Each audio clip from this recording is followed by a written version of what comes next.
Saudações a todas, todos, todas que acompanham o canal História Indígena e do Indigenismo. Eu sou a Paula e com meu colega, o Tiago, a gente organiza a série de entrevistas com autoras e autores indígenas e não indígenas.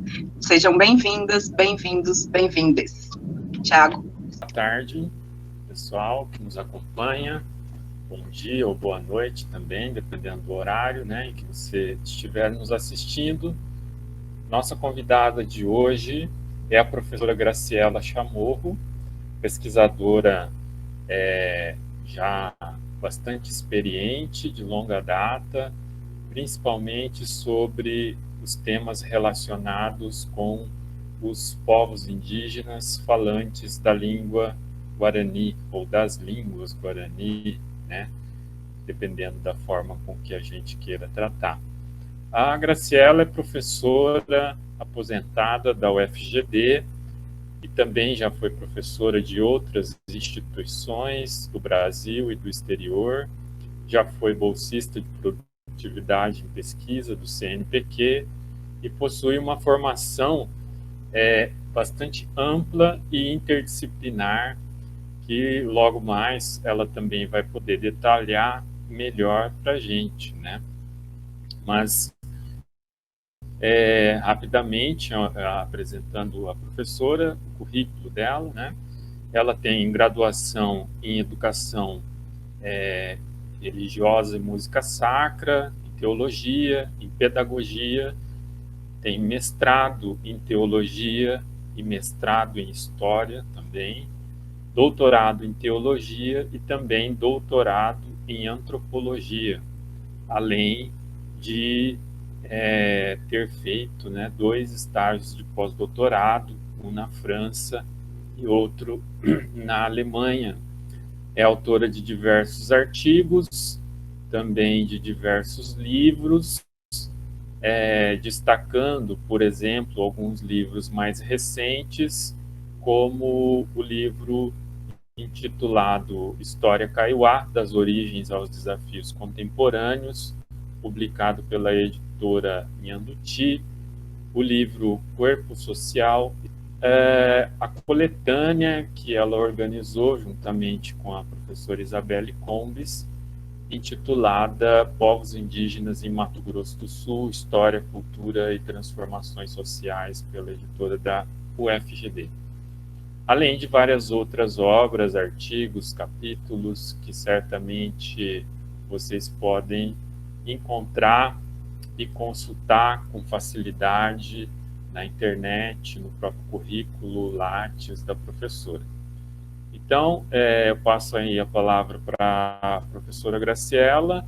Agradeço desde já por nos conceder, né, essa entrevista e peço que a senhora se apresente melhor, fale um pouco da sua trajetória acadêmica, pessoal, de militância, enfim, fique à vontade. Muito obrigado. Muito obrigada, Paula, muito obrigada, Tiago, é um prazer estar aqui com vocês, muito grata mesmo, porque vocês facilitam, né, a comunicação por este meio, né, que eu não faria para mim, né, então vocês abrem este canal, né, muito obrigada. Então, bem, eu nasci no Paraguai, lá eu estudei até o final do ensino médio, né, estudei em escola pública os 6 primeiros anos, em escola diocesana, nos seguintes 6 anos, né, com uma bolsa da diocese. Então, tive a graça de ter uma formação mais humanística, né, que até agora alguns colégios ministram no Paraguai, né. Tive religiosos e religiosas como mestres e mestras, né, na minha formação, e saí assim do colégio com muita vontade de estudar, né? Sempre foi um pouco a minha dedicação principal, né? Me dá muito prazer o estudar e mais tarde eu percebi também que isto era o pesquisar, né? A curiosidade, né? E eu vim para o Brasil em 77, né? Quando terminei o ensino médio no Paraguai. e fui para o Recife, e lá eu estudei música, né? É um curso que chama Educação Religiosa, mas tem 3 habilitações. Eu fiz a habilitação em música, bacharelado, que foi minha primeira graduação, e que também foi de muitíssima valia, né? Porque ela me abriu a experiência intelectual para outra episteme, né? Outra forma de você construir conhecimento e apreciar a vida, eu diria, né? Então, a música agregou essa questão da arte, que eu acho que também eu sempre tive, essa tendência, essa vontade, mas eu nunca tive a oportunidade. Então, fiz, eu acho que um bom curso, terminei o curso fazendo juntamente com outro, né, que era o de teologia, que era noutra instituição, e que terminei 1 ano depois. Um levou 5 anos, o outro 6 anos. E depois eu vim para Dourados, né? Então, em Dourados, eu trabalhei como professora de teologia e de música, num seminário batista, Ana Wallerman, aqui na cidade, e também numa escola de música, né, Vila Lobos, e também dava aula particular, né? Assim, eu trabalhei bastante na área da música, tinha um grupo de canto, de crianças, de adultos, de mulheres, né? Então, vivi bastante esse ambiente musical, os 7 anos que vivi aqui em Dourados, também dei aula na Unigran, no curso de artes, e depois no curso eu acho que no curso de Direito também dei aula de filosofia. E eu voltei a estudar em São Leopoldo, né? Fui para a Unicinos, onde fiz o mestrado em História, e também fiz o doutorado em Teologia. Também fiz assim um curso, vamos dizer, 2 coisas meio paralelas, né? Lá eu trabalhei também, dando aula de música numa escola, em Ivoti, né? E também dei aula particular, né? E comecei, então, a minha inserção no pastorado, né, na Igreja Evangélica de Confissão Luterana, e também a participar do COMIN, que é o Conselho de Missão entre Indígenas, né, que é uma entidade que mantém trabalho com indígenas, né, não para indígenas, né. Então, com esses cursos de história e de teologia, no nível de mestrado e doutorado, então, eu fiz uma estadia intermediária de 3 semestres na Alemanha, e lá na Alemanha, então, eu estudei, sobretudo, teologia cultural, que seria um pouco de história das religiões, e fiz como chamar, o curso de etnologia, né? Não o curso, né? Mas participei de alguns seminários, né? E tive a oportunidade de dar o curso de Guarani, da língua Guarani, lá na Faculdade de Etnologia, né? Então, uma coisa que eu nunca tinha imaginado, numa língua que eu só conhecia de falar, né? Eu não conhecia de estudar, e foi a primeira vez que eu comecei a estudar a língua, né? Voltando ao Brasil, terminei o mestrado, terminei o doutorado, e bem, ainda dei aula no que hoje é Instituto Federal, né, lá no Paraná, de espanhol, dessa vez. E vindo já lá do Paraná, eu voltei para a Alemanha, já como profissional, né, fiz o concurso para estrangeiros, que foi aberto pela Universidade de Hamburgo, com um posto no que chama de Academia de Missão, né? E uma academia que cuida dos doutorandos estrangeiros que vão fazer o seu doutorado na Universidade de Hamburgo. Os doutorandos da área de religião, de Bíblia, de ecumenismo e por aí vai, né? Então, eu trabalhei como a gente diz professora, né? Mas seria uma usurpação para eles eu dizer que eu era professora, né? Eu era uma orientadora de estudos, né, na terminologia deles, que a terminologia alemã para a docência universitária é bastante medieval ainda, né? O professor é um grande general, né? Muitas faculdades só têm um professor, 2 professores, né? e os outros são todos docentes, né? Então, mas tudo bem, eu então trabalhei na Academia de Missão, mas também fui para a universidade mesmo, né? Trabalhei também na etnologia, oferecendo alguns seminários, e na teologia também oferecendo alguns seminários, né? Você oferta numa lista de ofertas, né?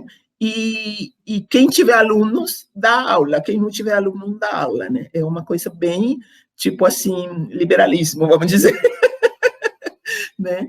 Então, eu ofereci algumas aulas, né? Mas realmente a melhor experiência foi a experiência de orientação de doutorandos e doutorandas, né? De vários países que você tinha que orientar, fazer o trabalho assim mais braçal mesmo de produção de conhecimentos, né, com pessoas que também como eu tinham aprendido a língua alemã como uma língua estrangeira, né, de adulto, e nessa língua também era muito difícil, então se expressar e tudo mais, né? Mas foi um trabalho que me ensinou muito, aprendi muito, não só eu, acho que toda a minha família bebeu um pouco dessa experiência, né?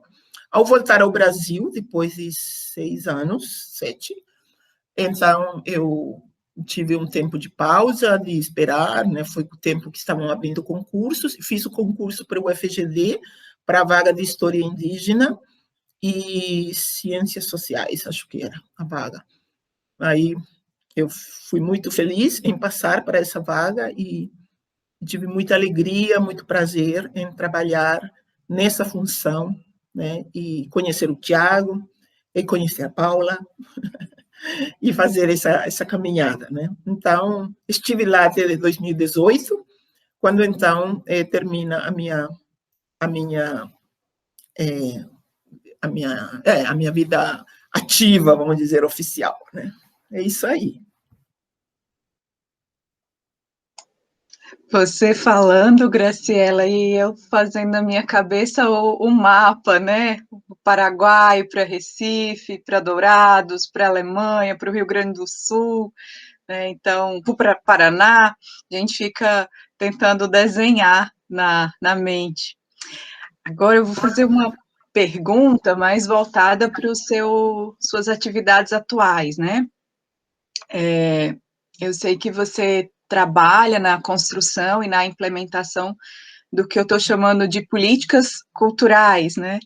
Então, queria que você falasse um pouquinho, se você puder, sobre os seus projetos atuais, sobre o casulo, a construção dos poços, né? Como é que você está atuando nesse campo, né? Considerando também essa larga experiência que você tem em refletir sobre história indígena, indigenista. Então, obrigada. É claro, né, a cultura, a promoção cultural, e a vivência cultural, né? Eu acho que a gente que trabalha com história acaba ganhando essa sensibilidade também, né? O que faz um povo, o que faz um grupo, né? O que diferencia, né? Então, essas coisas acabam, eu acho que, convergindo para a palavra cultura, né? E ela é uma palavra muito polissêmica e muito produtiva, né? Eu acho que numa ação cidadã, né? Então, eu assim, eu acho que foi muito tranquila a passagem assim da docência, mais para a área da cultura, porque eu já vinha assim mantendo essas atividades, né? Esses contatos, e também tenho a graça de ter filhas que enveredaram para esse campo, né, profissionalmente, né, e a gente também, então, estava envolvido de qualquer maneira, né.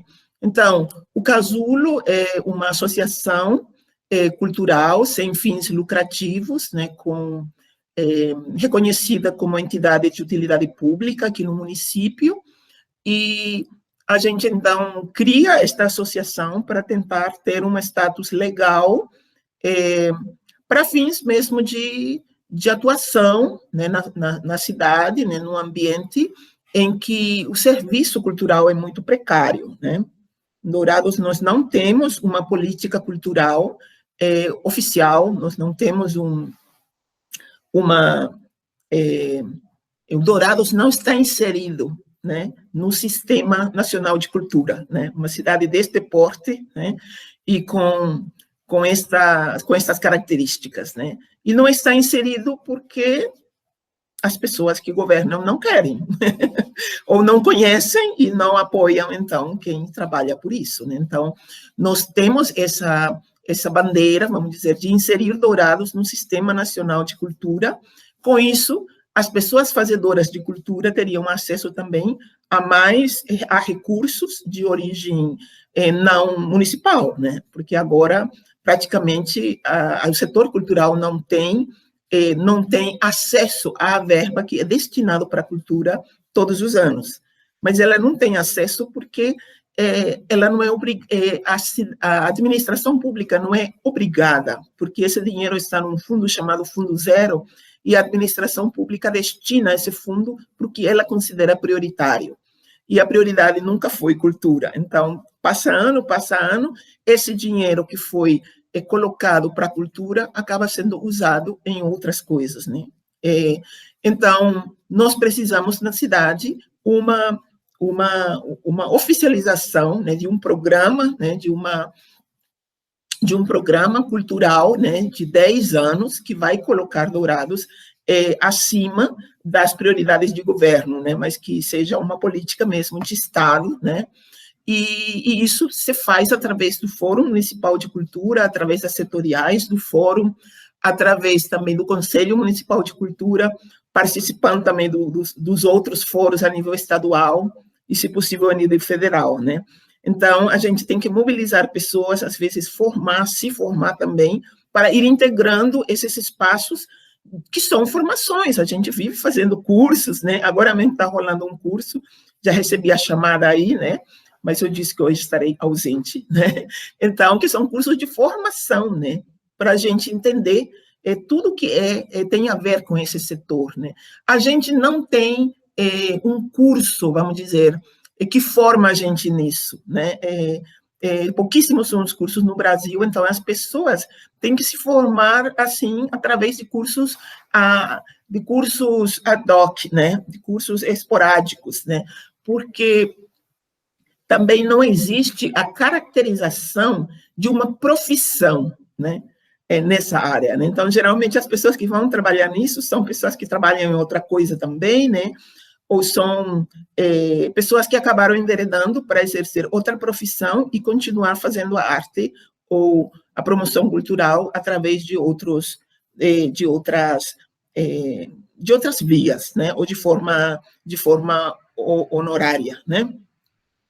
Então, a gente está nessa luta, eu não sei até quando a gente consegue também bancar, né? Porque é uma coisa também bastante desgastante, né? E agora mesmo a gente vai ter a segunda fase da Lei Aldir Blanc, né? Que é uma lei que foi conseguida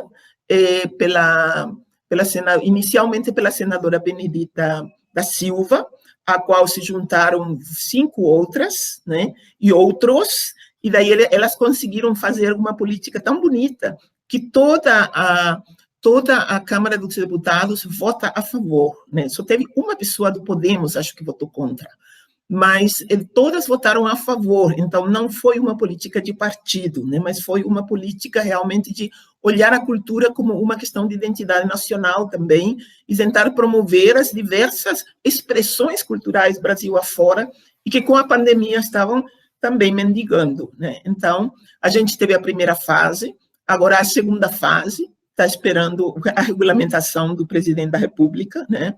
E depois dessa regulamentação, começam as atividades a nível municipal para usar o dinheiro que sobrou do ano passado. E são editais ou são prêmios, a gente não sabe ainda como, né?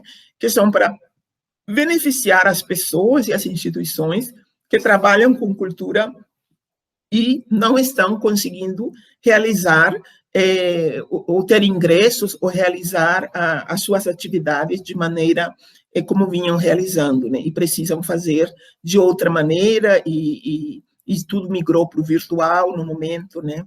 E também, às vezes, tem que se formar nisso para poder passar adiante, né?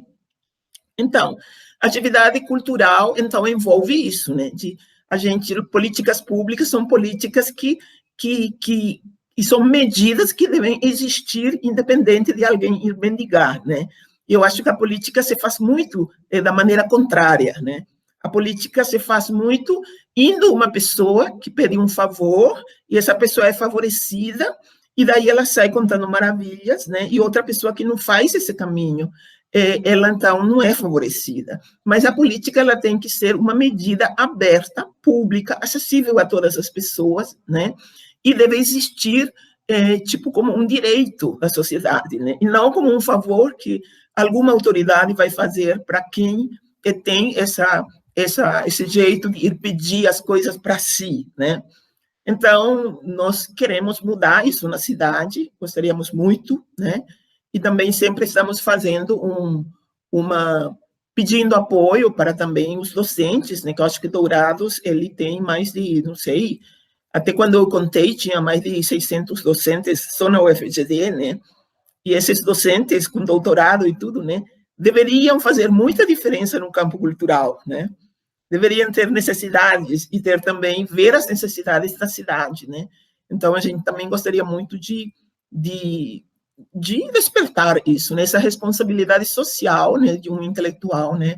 Em favor de uma política cultural que é uma classe, o pessoal que compõe o setor de cultura e de artes, né? É uma classe que não tem caracterizado essa profissão, né? Uma profissão de poeta, a profissão de contadora de história, essas coisas assim não existem, né?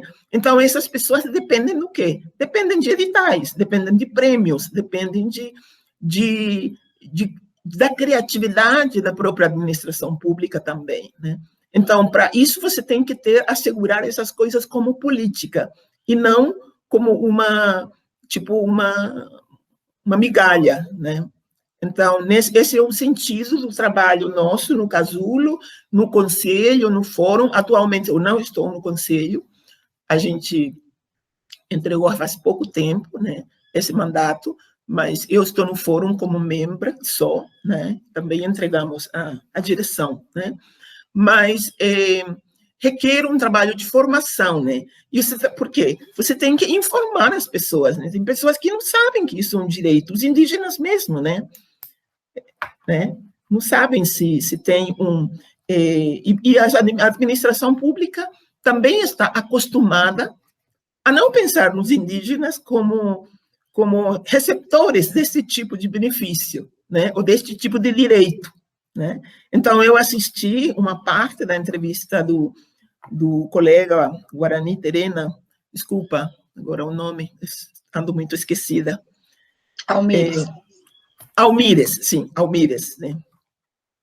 E é muito interessante, né? Quando ele disse que quando ele estudou, terminou o curso, ele foi trabalhar no canavial, né?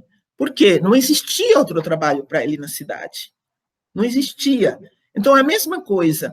É estranho você pensar que o indígena é artista, que o indígena é promotor cultural, que o indígena é conhecedor de uma grande área do saber que é a própria língua dele, né? Por exemplo, né? E você valorizar isso como cultura, porque as pessoas não estão habituadas a isso, né? Então, às vezes você tem que trabalhar isso no sentido de conscientizar tanto quem não é indígena, como quem é indígena, né, a lidar com isso como um direito, né, e a requerer também o reconhecimento, né, e também a ver as possibilidades de trabalho também que isso traz, né. Graciela, você tem, de alguma maneira, já estudado, né, seja na história, na antropologia, mesmo na teologia, temáticas relacionadas aos Guarani desde as décadas de 80. Né? Uma das coisas que a gente sempre fala nas aulas de metodologia, por exemplo, de pesquisa, é que para pesquisar história indígena, necessariamente a gente deve recorrer à interdisciplinaridade. porque são temas complexos, não dá para se ficar limitado aos métodos tradicionais da história, por exemplo. E uma das coisas assim mais difíceis, penso eu, no campo dessa interdisciplinaridade é o diálogo com a área da linguística. Poucos, né, de nós historiadores, principalmente, mas também antropólogos, conseguimos fazer um diálogo com a linguística, com a língua propriamente dos Kaiowá e dos Guarani. Então, eu queria que você falasse um pouco, porque justamente nos teus trabalhos a gente percebe muito forte essa interdisciplinaridade e a relação com o estudo das línguas, que você falasse um pouco para a gente da importância de conhecer e de estudar as línguas, também para a produção do conhecimento histórico e antropológico, enfim, todo esse seu trabalho. Talvez seja meio suspeito, né, eu falar assim, porque é um pouco a minha, como você mencionou, né, é um pouco a minha marca, né. Uma das coisas que realmente me aproximaram dos Kaiowá foi a língua, né, porque eu encontrei eles na cidade, quando eu vim morar aqui em 83, e eu entendia algumas coisas, eu entendia, e ousava perguntar alguma coisa, e daí eu fui me dando conta que a gente tinha uma língua não muito distante uma da outra, e que poderia ser o nosso canal, né? E realmente isso acho que é o que colou, né? O que ficou assim, né? Entre nós, né? Como um caminho comum, né? Que a gente poderia transitar, né? E conheci Meliá em 87, e eu acho que ele valorizou muito isso, né? Isso me deixou também, assim, bastante segura nesse caminho, né?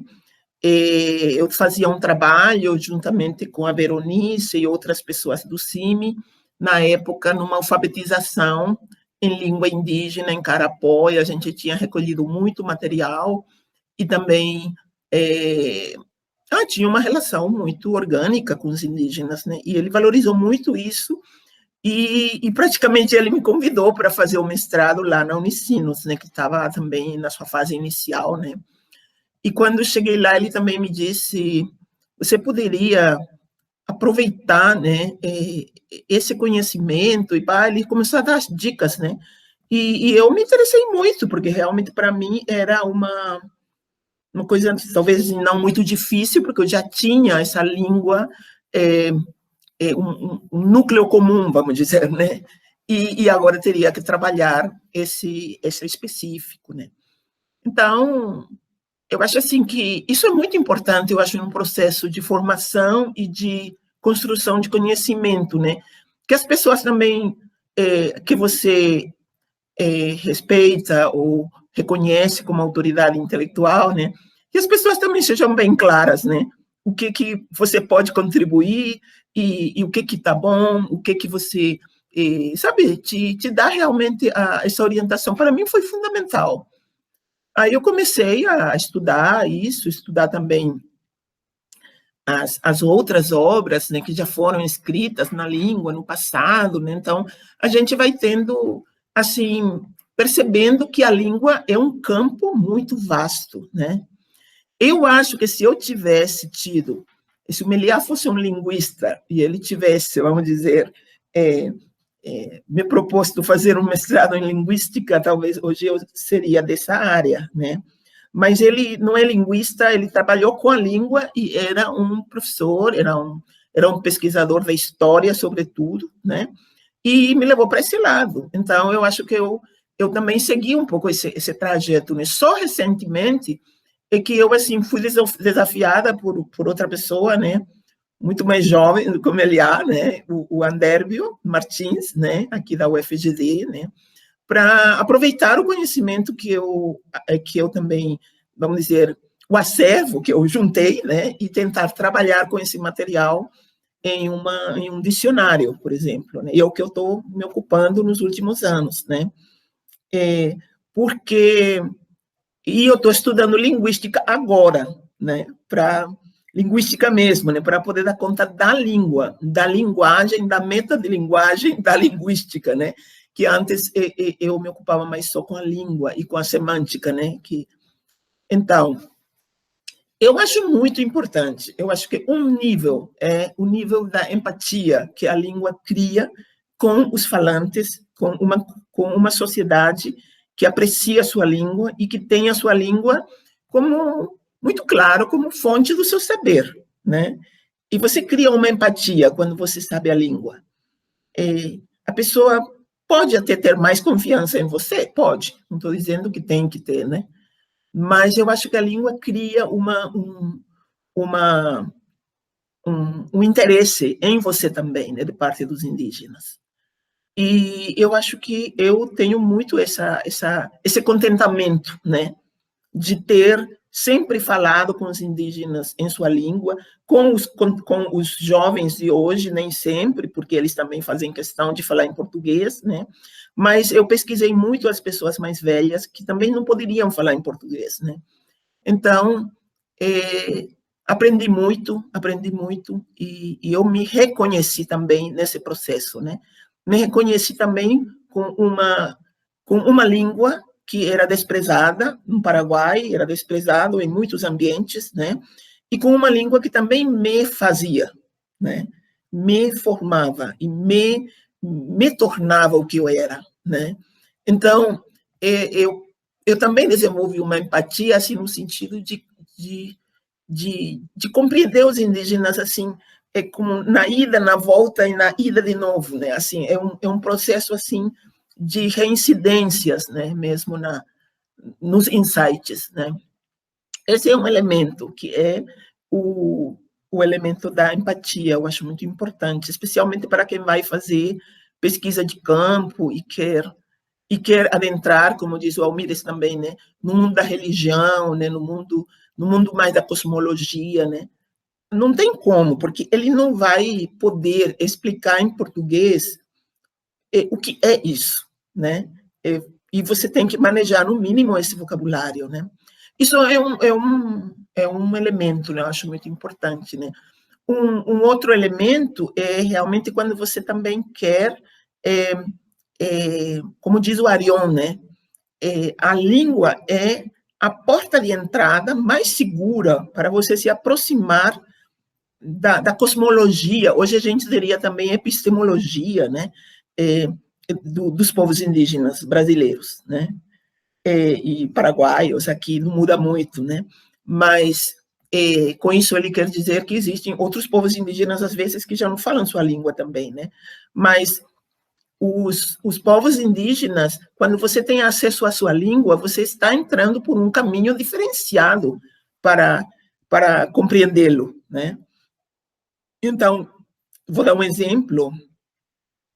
Vamos dizer, quando eu escuto na antropologia que o pessoal diz, o próprio Meliá também dizia, né, que os guaranis são povos, como é que ele dizia? Que não tinham hierarquia, né? Tem uma palavra, um jargão, Tiago, que se diz são povos sem... Não me lembro bem, mas é para dizer que são iguais, são igualitários, sociedades igualitárias, né? E pela língua você vai perceber que não, que existe uma hierarquia. Existe uma hierarquia entre homem e mulher. A mulher é o que o homem tem, por exemplo, né? Pela língua você sabe que a status da mulher é de uma coisa, no termo, né? Não significa que a pessoa é obrigada a tratar a mulher, a esposa ou a irmã desse jeito, né? Você tem uma hierarquia entre os irmãos. Existe um termo para o irmão mais velho, um termo para o irmão mais novo. Existe um termo para o irmão falar com a irmã e a irmã falar com o irmão. Existe um termo para os cunhados. O cunhado vai entrar na família, se são 5 cunhados, o primeiro cunhado, ele pode ser o mais velho, mas se ele casa com a filha mais nova, ele é o cunhado mais novo, no sentido também, o cunhado menos importante, né? Ou seja, existe uma hierarquia também que é dada pela idade, né? E essa hierarquia você passa para o parente político, colocando esse parente político no status da pessoa com quem ele casou, e não no status que ele traz da sua família original, né? Então, só no âmbito do parentesco, né, quando você estuda esses termos, e por isso talvez a antropologia trabalhou isso tanto também, né, você vai encontrar que existe uma organização social que conhece, sim, a hierarquia. E nos rituais, né, essa pessoa, o mais velho, né, o menino mais velho, ele vai ser o principal. Só ele pode fazer certas perguntas, só ele pode responder, ele tem que ser o primeiro em tudo, né? E então alguém pode perder essa qualidade. É como se fosse a primogenitura lá nos tempos do patriarcado bíblico, né? Então, nós temos, sim, essas diferenças, né? Não quer dizer que o poder seja exercido do mesmo jeito que nas hierarquias que nós conhecemos, né? Isso não quer dizer, não é automático, né?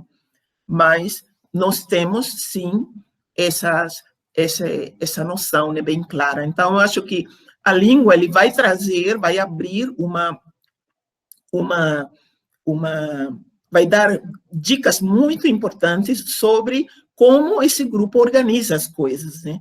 Eu tenho, por exemplo, agora no dicionário, a gente trabalha com, vamos supor, eu tenho que dar nome, não é que eu tenho que dar nome às plantas, eu tenho que saber aquela planta que chama de tal maneira, o que ela é para os indígenas, né? A que ela equivale para nós, né? Então, por exemplo, eu escuto esta fala do seu Jorge, por exemplo, que me diz: cada animal tem a sua planta e cada planta tem o seu animal. O que eu vou tirar disso, né? No começo é um trocadilho, né? Mas de fato você vai descobrir que muitas ervas têm nomes de animais, como se eles fossem ervas daqueles animais. E muitos animais vão também ter nome de plantas, ou seja, que eles preferem aquela planta, que eles gostam daquela planta, que existe uma simpatia, alguma coisa, né? Então, você tem que descobrir isso aí que ele está dizendo. E você vai descobrir isso nos nomes, nos termos. Tem um exercício, um grande exercício, né? Para você fazer a taxonomia, então, né? As plantas também têm hierarquia, né? Entre si, né? Então, e hoje o meu professor, o Anderby, hoje me disse que existe uma hierarquia entre os pronomes, né? O pronome mais importante é o pronome she, a primeira pessoa do singular. O segundo é um de. E o terceiro, sem importância nenhuma, praticamente, é a terceira pessoa, né? Então, essas coisas você acede pelo estudo, né? Daí já é um estudo mesmo de aprofundamento, né?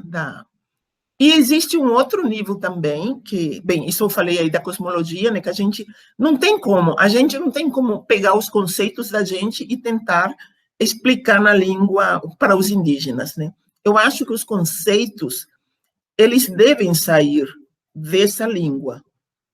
E eu acho que isso eu acho que foi a primeira coisa que eu falei quando começou o Tecoarandu, 2006, na UFGD. E eu propus num pequeno artigo que está publicado na Telos, né, essa questão. E eu sempre, de novo, eu volto para esse artigo, pensando que isso tem que ser desenvolvido. A gente tem os nossos conceitos, né, e a gente faz um esforço para explicar esse conceito. Mas, na verdade, os indígenas, eles têm os conceitos deles, né, eles têm isso, seja dentro das suas histórias, pode ser uma palavra, né, e pode até ser uma palavra que ele pega de nós, mas lhe dá outro significado, né? E a gente precisa trabalhar nisso, né? Eu acho que em elaborar essas iniciativas indígenas, né? Também de conceituar as coisas, né? Um outro elemento é quando a gente mesmo vai tentar fazer também existe um ramo de investigação que eu não sei se eu conheci mais isso na França, quando fui fazer o postdoc lá, e fui por causa disso, né, que tem uma colega que trabalha, a Capucine Boisdin, que me pediu ajuda para um projeto, a gente fez o projeto, então vou trabalhar exatamente a história semântica. E daí eu soube que existe uma linha de investigação que se chama história semântica, história dos conceitos, né? E essa linha, História dos Conceitos, então, a gente tinha que trabalhar a questão da como é que os conceitos políticos europeus eles se traduzem para a língua guarani, para a língua quechua, para a língua tupi, né, e para outras línguas que foram indígenas que se tornaram línguas coloniais, porque elas foram línguas que ajudaram a traduzir a colônia para aquele setor da sociedade, né? Então, daí é outro ramo, né? Eu acho que é impossível você fazer uma história dos conceitos, uma história semântica, né, na perspectiva indígena, por exemplo, na perspectiva decolonial, né, sem você passar pelo conhecimento da língua indígena, como a língua indígena foi usada para fazer também isso, ou como até a língua indígena freou ou transformou aquele conceito, né? E por aí vai, né? Eu mencionei, então, 3 aspectos que podem ser considerados, né, muitos outros, seguramente, mas esses 3, assim, né, que é um nível mesmo mais no âmbito da experiência cotidiana, da relação, de ganhar empatia, né, e vice-versa, né, não só de empatia do indígena, né, mas o contrário também, né. Outro seria mesmo de você, tipo, abrir uma porta, um portão, uma porteira, para você entrar por um caminho diferente, né, para a história daquele povo, né, e para a sua cosmologia, né. E o outro seria quando você já parte para uma história mais, às vezes, metafísica, né, assim, dos conceitos, e daí você também vai ter como, eu acho que a oportunidade de fazer uma história com viés decolonial, né, também reconhecendo como esses conceitos e como essas não são só conceitos, mas são até práticas políticas e práticas institucionais, né? Como eles foram americanizados, indianizados, né? Ou não, né? Então, acho que são outros pontos. E, nesse sentido, eu penso muito que a presença indígena, por exemplo, na universidade, né? Isso deveria ser uma coisa, no caso dos Guarani, dos Kaiowá, então, né, perena até certo ponto. Aqui em Dourados eu acho que eles são mais desapegados da língua, né, mas Kaiowá e Guarani deveriam, né, aproveitar muito e desenvolver esse conhecimento que eles têm, né, e quem não tem, assim como nós, né, quem não tem esse conhecimento também cria, né, então o indígena tem muito recurso para ele, dentro de um curso universitário, se reaproximar da sua própria tradição e se formar de novo nisso, né? Eu acho que isso é uma grande perda se a gente não faz esse trabalho, eu acho.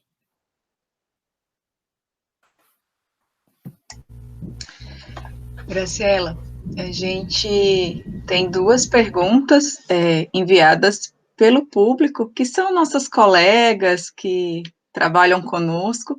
Então, vou fazer a primeira agora. Ela é da professora mestre Júnia Fió, né, que é doutoranda em História pela UFGD, companheira de caminhada, e ela pergunta assim: como a senhora percebe a dinamicidade das culturas Guarani e Kaiowá no contexto contemporâneo?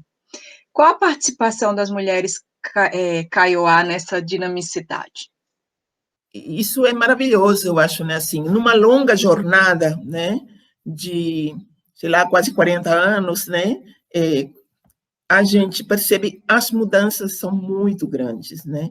Quando a gente diz dinamicidade hoje, né, e presença indígena em várias frentes, né? Então, eu acho que isso é inegável, né? E o outro lado, a questão das mulheres, né, que também era totalmente diferente, né? No tempo quando eu cheguei aqui e participei, né, das primeiras inserções, né?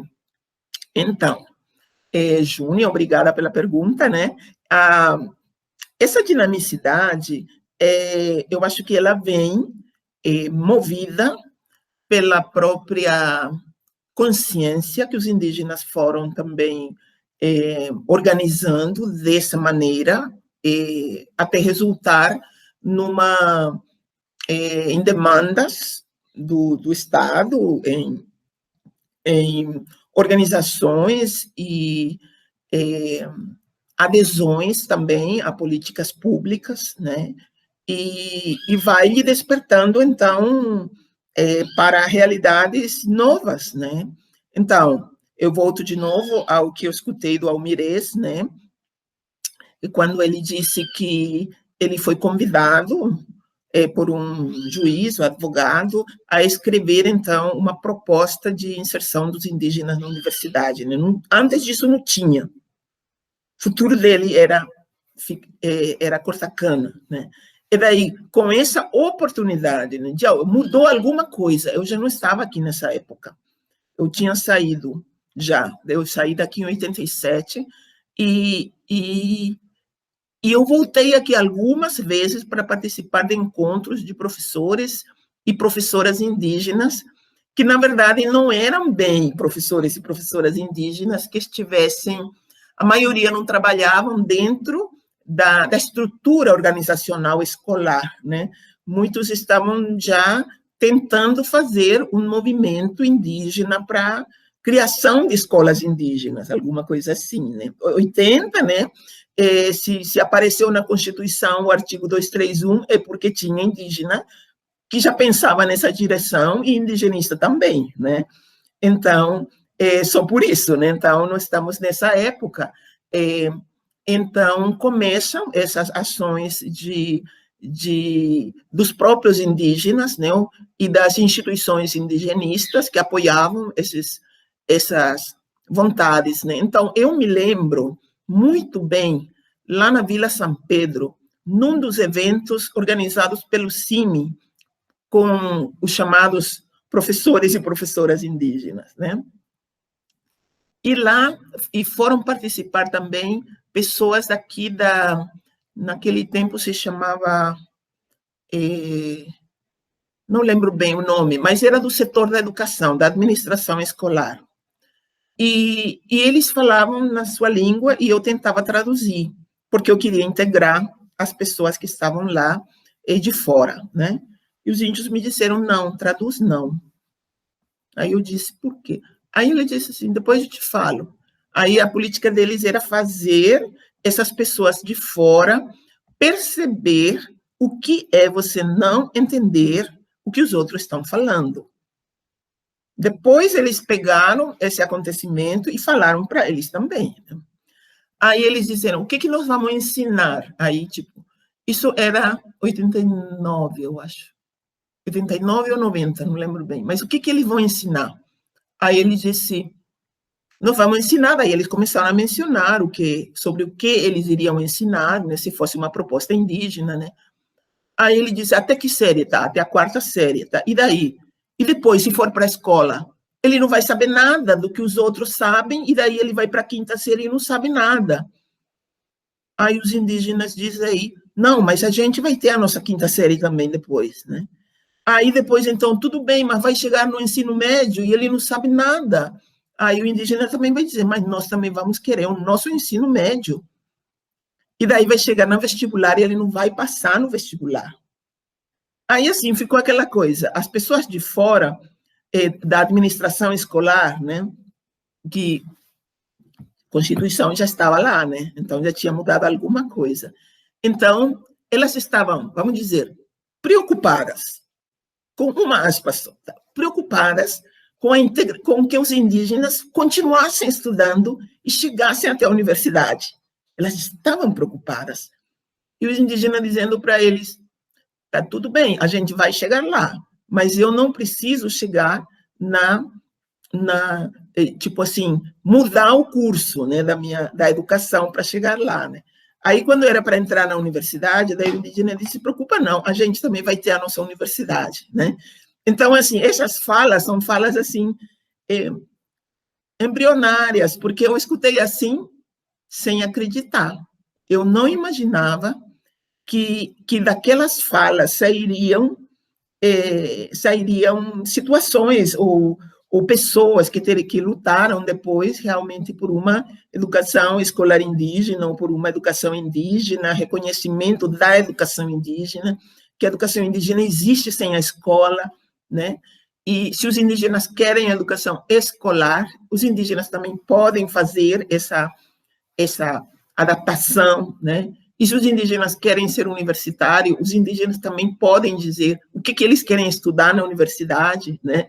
Então, eu achei assim, poético, mas eu nunca achei. Depois, quando voltei aqui em 2006, e eu vejo toda esse movimento, né, e Itequarandu, e indígenas entrando na universidade, rede de saberes e tudo mais, né? Então, você diz, gente, por que isso aconteceu, né?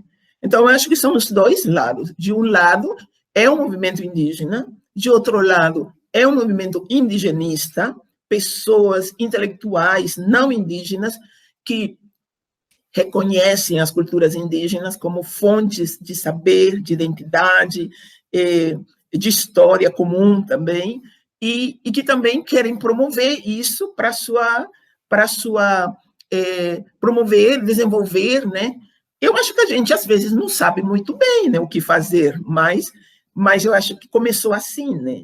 E também do parte do Estado, né? Eu acho que com a Constituição e com os desdobramentos que a Constituição trouxe, né, nós, então, tivemos políticas públicas que incluíram, de fato, os indígenas para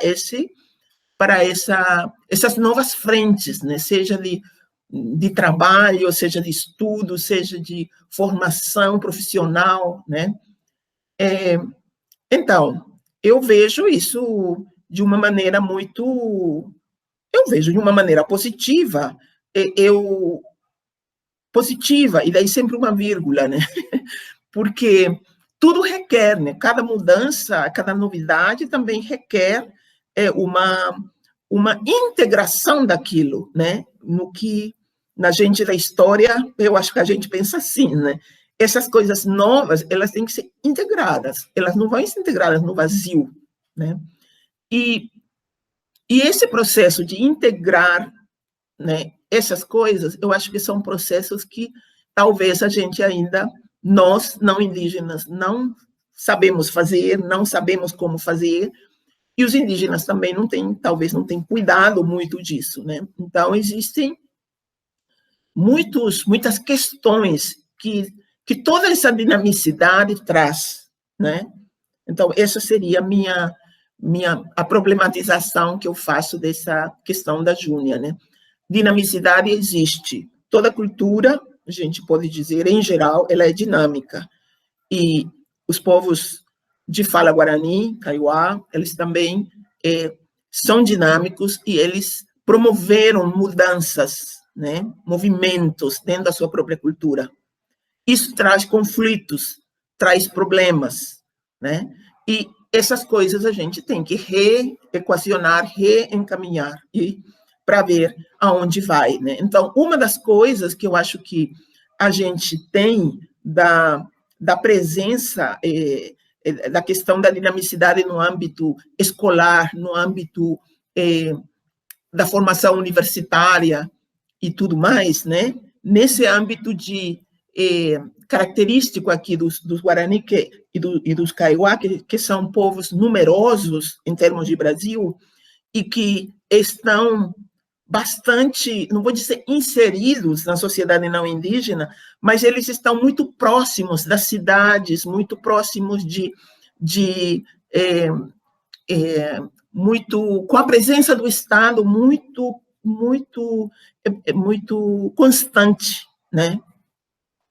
Então, eu acho que uma das coisas é realmente você destituir os mestres e as mestras tradicionais do papel deles, né? Você destitui. Nós temos eu acho que uma queixa geral dos mestres e das mestras tradicionais de que eles perderam prestígio, de que eles perderam prestígio para os outros, exatamente para esses que são bem-sucedidos em outras frentes, na parte mais moderna, na parte mais relacionada a estudos, se formaram profissionais, né? E também perderam para a presença do Estado, né? Para os profissionais não indígenas que trabalham dentro das aldeias, né?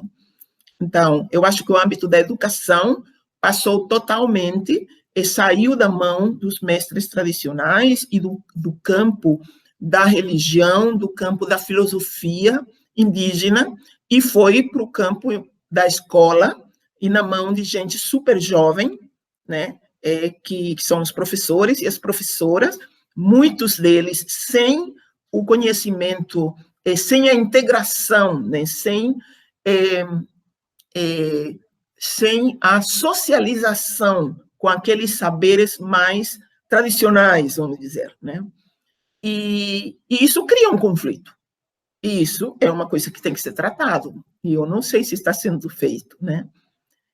Você tem outra coisa, outra dinamicidade, você vê no campo da religião, né, que os indígenas, a sua grande maioria, migra para as igrejas, as missões religiosas pentecostais, né, ou eles criam suas próprias igrejas, né, e os mestres e as mestras, né, vamos dizer, os líderes e as líderes religiosas, né, da religião tradicional, eles se resumem a 3, 4, enquanto que os outros são centenas, né, no mesmo local, né.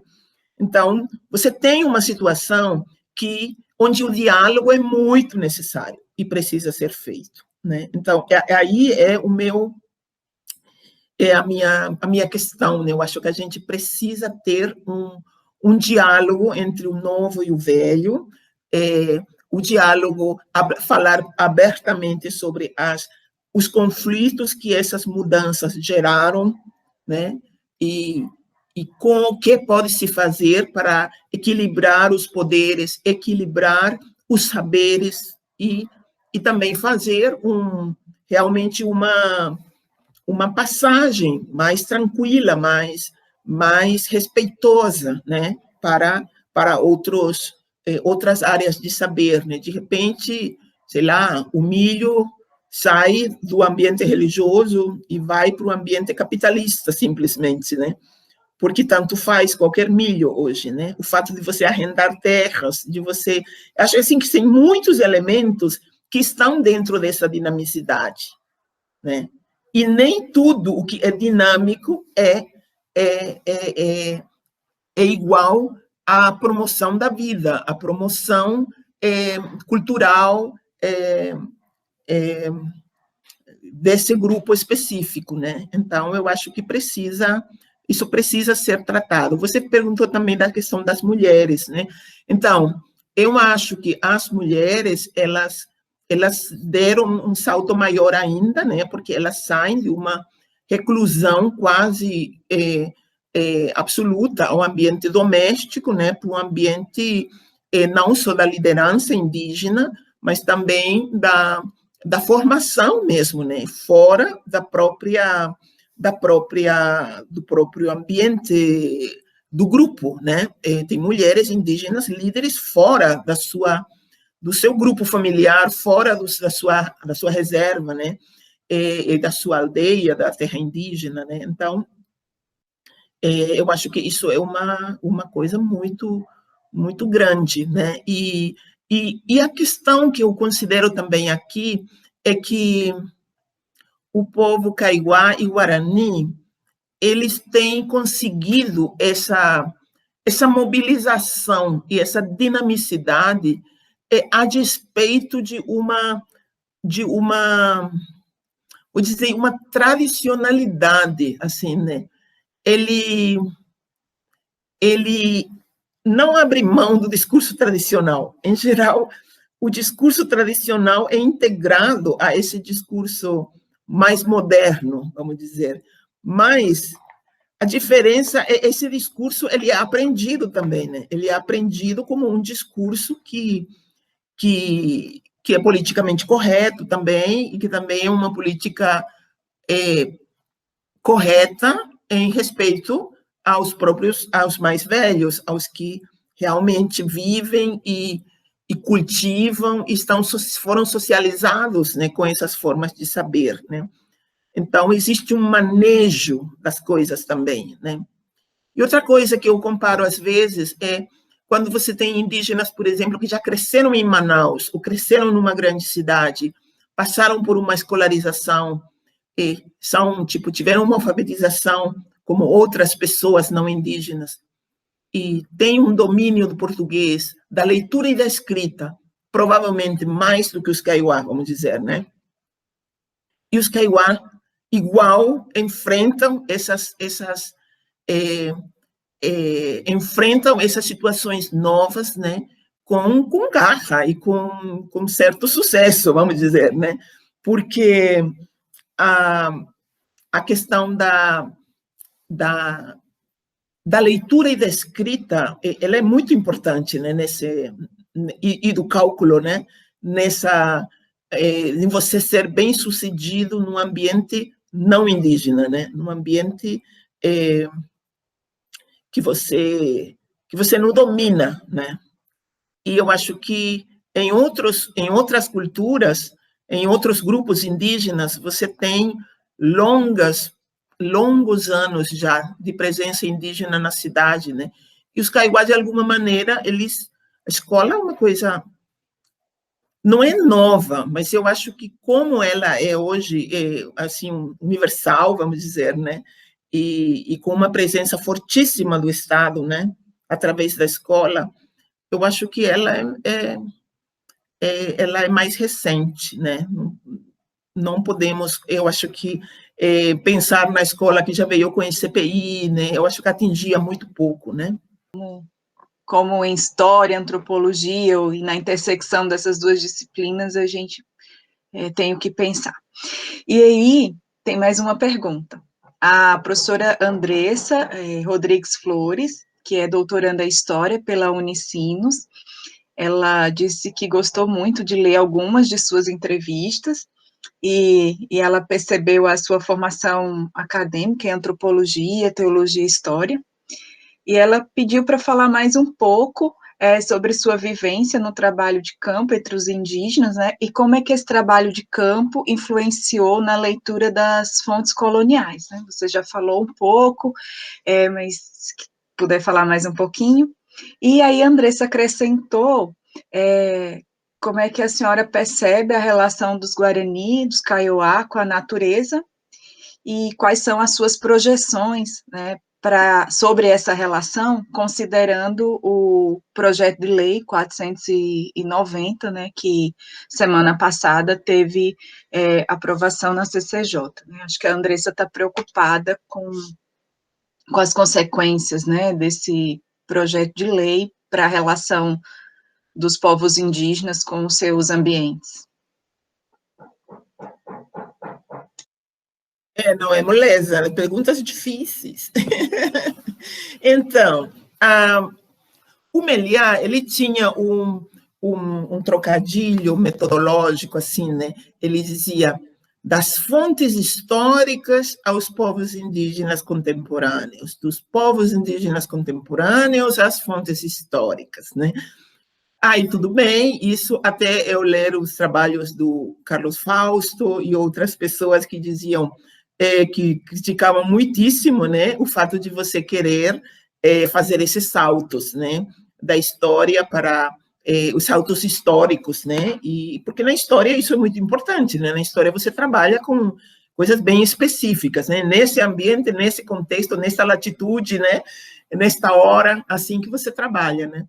Então, isso também, claro, eu considerei, né? Mas eu acho que assim, na história, na verdade, assim, eu acho que a história não sei, o tempo que eu trabalhei com a história, no curso de história, eu também sempre dizia que, tipo, da história é o que, talvez o que eu menos era de historiadora, vamos dizer, né? No sentido do termo que mais, o conceito que em seguida as pessoas, né, trazem à baila, né, quando pensam em história, né. Eu acho que eu estou mais naquele mito-história, uma coisa assim, né, onde a história ela é uma aproximação, né, de um fato que aconteceu, uma aproximação a partir das perguntas contemporâneas, né. E as perguntas são contemporâneas. E se eu vou usar a língua, no meu caso, agora já vou na resposta, então, eu eu acho que essa questão do trabalhar fontes e trabalhar povos contemporâneos, a mim me ajudou muito, pelo fato de eu trabalhar bastante as fontes escritas em línguas indígenas. Então, nós temos uma fonte, que é a que eu mais uso, que é 1639, o Tesouro da Língua Guarani. Então, se eu quero entender o que está escrito nessas fontes, né, claro que a fonte me diz o que está escrito, mas eu tenho um povo inteiro que fala uma língua muito próxima da língua que foi registrada nessa fonte. E eu tenho outro povo aqui, eu tenho outro povo lá. É claro que eu acredito de que alguma luz os povos de hoje podem me dar para entender aquilo que, sei lá, o Sánchez Labrador, já no século XVIII, vai estar falando, né, usando tal termo, né? Então, eu acho que eu posso ir a isso aí, né? E eu acho que isso que vai fundar bastante até toda essa etnoarqueologia, etnohistória, né? Que é a possibilidade dessas pesquisas também usarem, né? E considerarem as línguas, os conhecimentos contemporâneos, né, para ver esse passado, né? Em alguns casos, os próprios indígenas participam desse processo, né? Então, aí, a mim me ajudou muitíssimo. Então, quando eu escrevi Decir el Cuerpo, por exemplo, e eu trabalho o tesouro, e daí eu vou querer saber o que está dito aqui, sei lá, o verbo nascer, que é que é cair, na verdade. É a posição sentada de cócoras, e daí, quando a criança nasce, ela cai. Mas lá não me diz. Lá no livro não me diz isso. É o indígena aqui que vai me dizer como pariam antes, é a indígena daqui, Kaiowá, que vai me dizer como se paria antes, e como era, então, aquele verbo fazia sentido agora, né? Então, outra coisa, sei lá, que existia uma criança que mamava a criança que nasceu recém e mamava a criança também anterior, uma num seio, outra no outro seio. Aí eu pergunto, era uma prática? A criança não desmamava, muitas vezes ela não desmamava quando nascia outra criança, ela continuava mamando, né, a criança anterior, né? Então, você acaba entendendo coisas que eu acho que você não entenderia se você não tivesse essa informação. Você vai dizer de qualquer maneira, eu vou usar a minha imaginação daí para dizer isso, né? Mas se um povo que fala essa língua me diz que eles tinham essa prática, eu posso associar isso, né? Mas eu não preciso fazer uma identificação. Eu não preciso dizer 100%. Eu acho que isso que tem a graça na história, né? Que a gente fala em se aproximar do que aconteceu com a nossa interpretação. E nessa interpretação, então, a gente considera a capacidade de imaginação da gente, né? Mas a gente considera também os elementos que a gente consegue, a partir de outros povos vizinhos, ou de outro povo irmão, ou da língua parecida, né? Então, você vai cotejando, né, as fontes para você poder achar uma plausibilidade, né? Você pode dizer, olha, das 3 línguas contemporâneas que eu olhei, né, as 3 têm estes exemplos, têm este entendimento e têm estas práticas, né, que até pouco tempo eram comuns, né, entre eles, né? Lá, em 1600, eu tenho essa informação, né? Não é para dizer de que de lá até hoje a coisa se deu, se esticou e não mudou. Não é para dizer isso. Eu, pelo menos, acho que não é para chegar a essa ideia de que não mudou. Entende? Porque eu acho que existe também isso na história, de quanto mais longa a história que você consegue fazer de uma coisa, parece que ela se sustenta mais, parece que ela é mais como a gente vai dizer, a história de longa duração, né? Oh, puxa vida, né? Isso imagina, né? Então você surpreende com isso, né? Mas não, a coisa não precisa ser assim, essa continuidade, né? Mas eu acho que você mostrar que existe num povo contemporâneo um elemento que você observa no passado com outro povo, tudo bem, eu acho que a língua faz essa ponte, né? Mas eu não preciso fazer uma relação, né, de continuidade, uma relação orgânica, né? Isso eu acho que daí já vai por conta de uma posição historiográfica que a pessoa tem, e é por isso que ela vai fazer essa afirmação, né? Então, eu também, Júnia, não foi Júnia, como chama a colega agora? Andressa. Andressa, né? Essa questão, trabalhando com a Isabelle, com a Isabelle Combes, né? Para mim, ficou bem mais claro isso, né? De que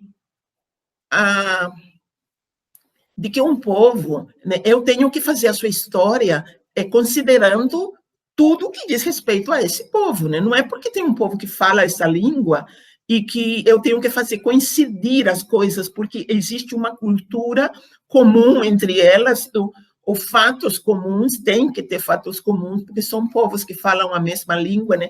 Eu acho que essas coisas todas, eu, pelo menos, eu não manejo isso. Então, eu acho que não é mecânica a relação, né, entre passado e presente, né? A relação realmente, se existir, né, é realmente para fazer você entender melhor o que aconteceu naquela época, né? E para, às vezes, também o contrário, fazer eu entender melhor hoje o que acontece hoje, né, ao saber, né? Nós temos, por exemplo, a situação dos guacho, que eu só comecei a me dar conta entre os Kaiowá depois dos artigos do Levi, depois da tese dele, né? Que eu comecei a me dar conta que são as crianças que não têm pai ou não têm mãe, ou vivos ou mortos, né? Mas não têm. Então, essas crianças são integradas numa outra família e ela tem um status social dentro daquela família, que é geralmente inferior ao status que os filhos daquele casal têm, né? Então, eu comecei, depois de saber isso, eu comecei a perceber que lá nas fontes que eu pesquisava, também falava de crianças que parecia que não comiam nada e ficavam sempre magras e eram, tipo, que eram crianças meio que de uma posição diferente, né, das outras. Então, você começa, vamos dizer, eu não vou fazer uma afirmação contundente relacionando essas duas, né, mas são possibilidades, né. Então, eu acho que nesse sentido, né, é um trabalho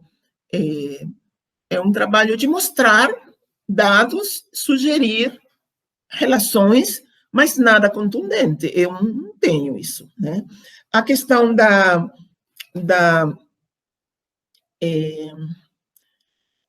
e eu acho que isso entra bastante também um pouco no mundo mítico, né? Que eu acho que numa história mais técnica, mais uma história mesmo mais técnica de um grupo ou de um determinado tema, né, entre os indígenas,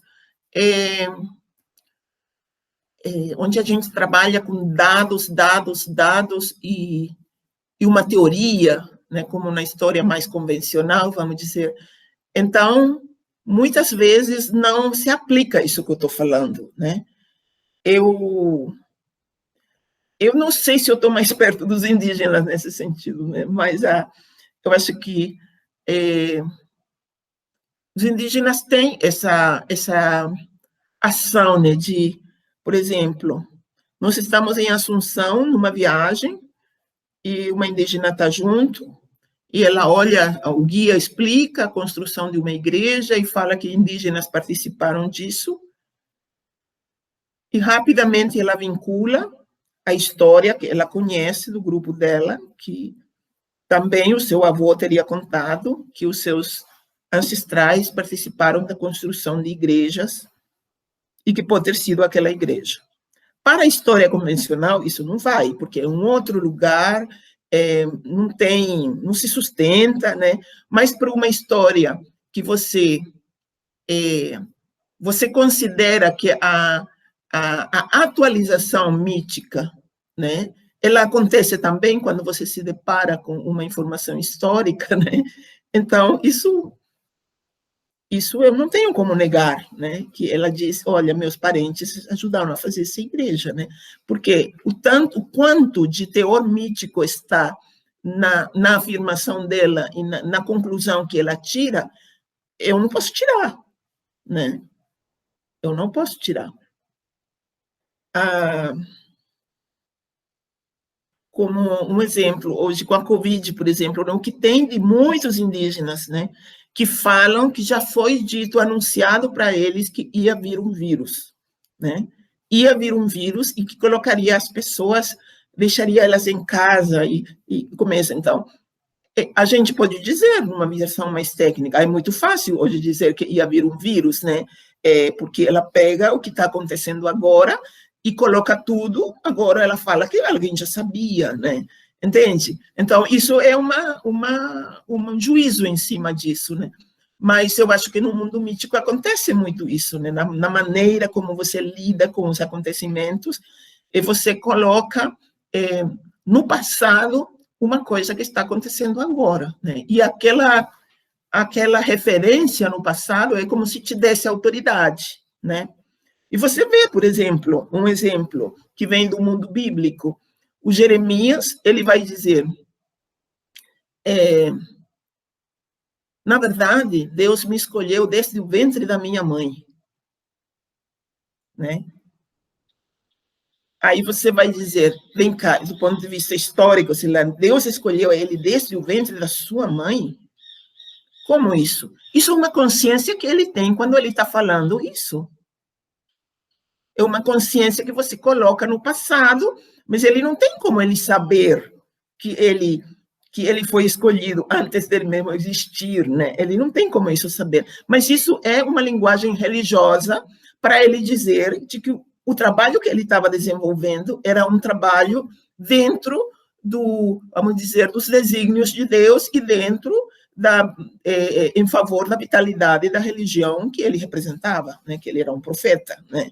Então, assim, também você tem líderes religiosos que se colocam muitas vezes, né? É claro que isso tudo se presta a abuso de poder e a tudo mais, né? Com relação à colocação aqui da relação com a natureza, eu acho que essa questão da relação com a natureza dos indígenas, isso é um chavão também, né? Do ponto de vista histórico, se a gente for olhar, né? Porque se a gente pegar os povos contemporâneos, hoje eles estão em diversas distâncias e proximidades do que a gente chama de natureza, né? Tem muitos indígenas que estão tão perto da natureza como outro indígena e outros que estão tão longe da natureza como nós, qualquer um de nós três, talvez, né? Então, tudo depende, eu acho que do tempo de contato, do tempo de desapego da sua própria cultura tradicional, que isso existe, eu acho que os indígenas isso percebem muito bem também, que existem muitos que estão desapegados, que não foram mais socializados, que não passaram pelos rituais e não reconhecem os rituais como as coisas mais importantes da vida, até porque eles não passaram por isso. E eles têm outros rituais, que são, às vezes, de igrejas, que são rituais também do mundo secular, né? E que isso é que vai lhe dar são as suas referências temporais, né? Então, a relação com a natureza, ela é muito diferente para os povos, para as gerações agora que já estão, sei lá, que já nasceram na década de 70, 80, 90, né? Os que nasceram em 2000, então, né? São jovens, hoje você pergunta nome de árvores, nome de pássaros, nomes da própria terra, né? Diversos tipos de terra, as pessoas não têm, não conhecem. Por quê? Porque eles já não viveram nesse ambiente. Então, isso é uma coisa. Aí ele vai conhecer muitas outras coisas no lugar disso, né? Então, e a outra é a relação com a natureza, de quem, de fato, se sente parte da natureza, que isso é uma coisa muito especial e muito interessante, né? Eu acho que isso é o que todas as propostas ecológicas vem tentando apresentar, né, como uma nova epistemologia, né, para a academia, sobretudo, né, porque eu acho que muitos setores, muitos povos e muitos setores da sociedade, os setores menos escolarizados, e que vivem num ambiente onde a mediação com a natureza é menor, né, então ele sente o frio, ele sente o calor, ele sente o suor, ele sente a chuva, né? Ele vai depender do que ele planta, ele vai depender do que ele cuida, né? Então, a relação com a natureza é muito mais intrínseca. E isso a gente não inventa, eu não estou inventando. Eu posso falar, eu posso ter um discurso do meu vínculo com a natureza, mas isso é o meu discurso. A minha prática, a minha vida é de distância da natureza, porque eu estou mais longe, eu me sujo menos, entre aspas, né? Eu dependo menos do que eu planto, eu compro as coisas. O dinheiro é a grande diferença. Quando a gente começa a depender do dinheiro para sobreviver, sinal que a gente está muito distante da natureza. Ou seja, a mediação é feita pelo dinheiro. O dinheiro que possibilita que chegue na minha casa o iogurte, e não é a vaca que está lá. O dinheiro que vai trazer, sei lá, a verdura toda picada de algum supermercado, né? E toda essa questão da indústria, né? A mediação, onde há mediação à distância. E os indígenas hoje, a grande maioria dos indígenas aqui da nossa região, eles vivem de comprar no supermercado ou da cesta básica. E isso mostra que o vínculo com a natureza está menor. Para mim, é assim, no ponto de vista prático, né? No ponto de vista... Então, isso é um elemento, mas não quer dizer que esses indígenas tenham escolhido e tenham querido isso. Isso tem uma história. Isso tem uma história. Eles chegaram a essa situação em que estão porque aconteceram várias coisas que lhes afastou dessa natureza, né? Então, eu acho que existe no discurso dos Kaiowá, dos Guarani, é muito forte o vínculo com a natureza.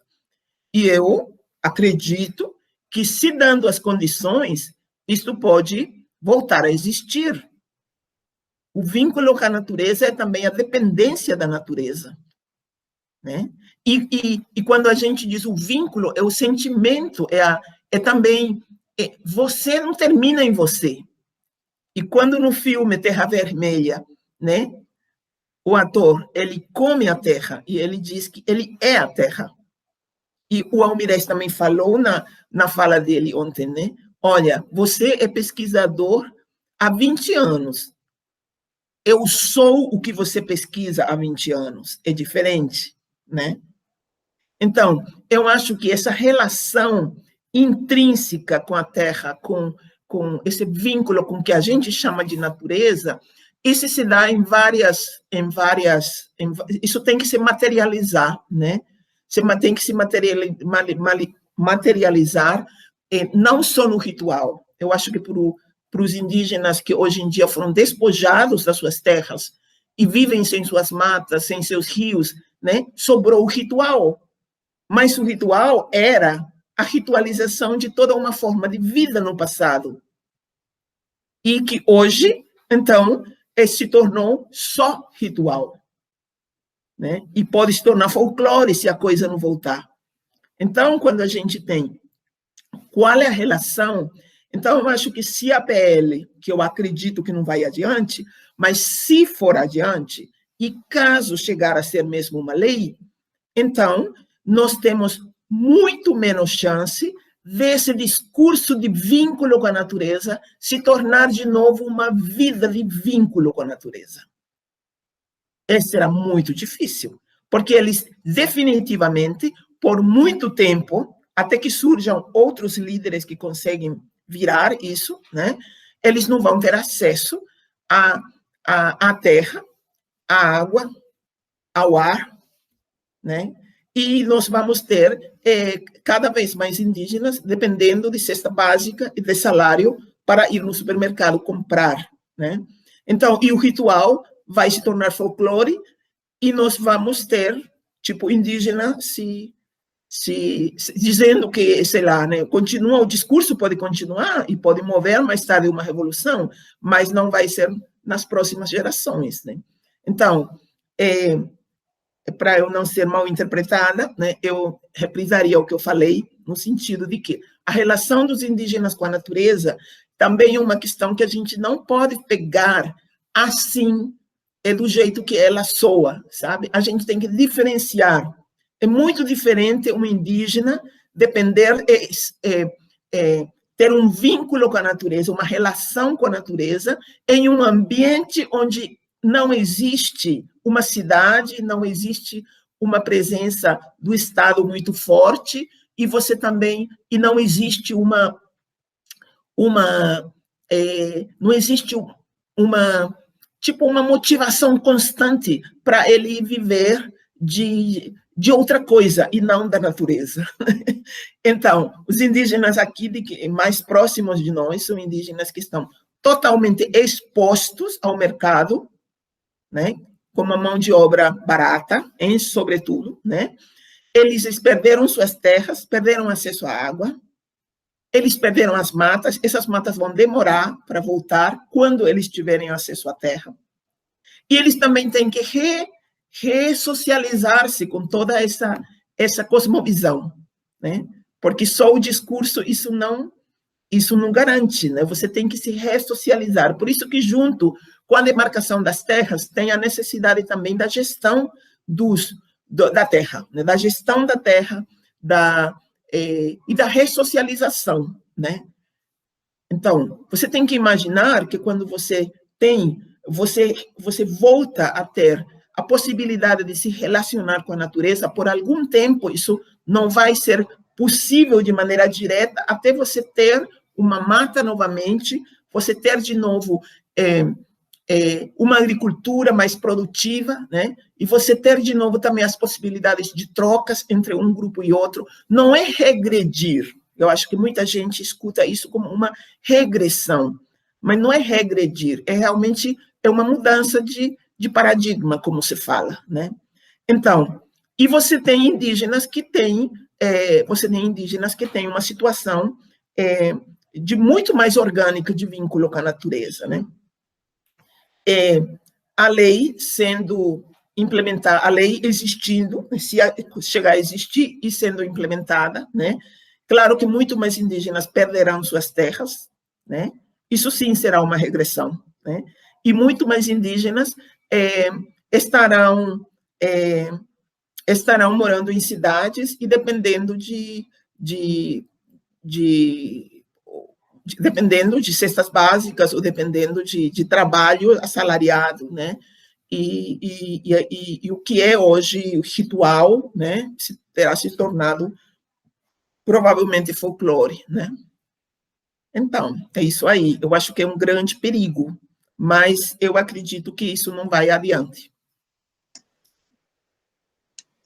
Graciela, certamente as professoras Júnia e Andressa vão refletir, pensar junto com você, assim como as demais pessoas que nos assistem no canal História Indígena e do Indigenismo. Fico imensamente agradecida por teus conhecimentos, pelas reflexões, provocações, né, para nos deslocarmos nesse cenário tão conturbado do momento, né, você traz outros aspectos para a gente continuar pensando. Então, fico muito agradecida por você estar aqui no nosso canal, que é seu também, que é parte da sua casa também. Volte quando quiser. Tiago. Também quero só agradecer a Graciela, acho que a entrevista foi excelente, traz certamente muitos temas para nós e as pessoas que assistirem também podermos pensar e é sempre um grande aprendizado. Cada vez que eu converso e ouço a Graciela, já desde quando eu iniciei aqui meus estudos, né, em 2006, cada conversa é uma aula, é um aprendizado, né? Então, muito obrigado, Graciela, uma honra para a gente. Obrigada a vocês pela oportunidade e também pela cordialidade, né? Pelo afeto que enreda isso tudo entre nós, né? Obrigada a vocês também que escutam e qualquer retorno, né? Crítica, pedido de esclarecimentos, né? Eu considerarei, né? A gente falou aqui de maneira muito espontânea, né? Sem muita sistematização, né? E traz, às vezes, coisas que podem ser melhor ditas de outro modo, né? Mas muito obrigada também, tá? Se você assistiu essa entrevista e gostou, deixe sua demonstração pelo um joinha, um like. Os meus sobrinhos vivem me ensinando a dizer isso, mas eu nunca consigo dizer direito. E se você não é inscrita nem inscrito nesse canal, inscreve, divulga, passa para os teus colegas nas universidades, nas escolas. Esses dias, na escola municipal em Boa Vista, eu fui dar uma palestra e a meninada disse: eu conheço você e o Tiago do canal, vocês são professores. Então, para a gente é uma satisfação ser reconhecido por crianças do 5º ano que, por vezes, passaram os olhinhos aqui, indicado por professoras queridas que são parte dessa construção de um conhecimento que promova a vida, né, e a dignidade da vida. Então, boa entrevista para vocês, curtam muito e, seguindo o conselho da professora Graciela, deixem seus comentários. Até a próxima.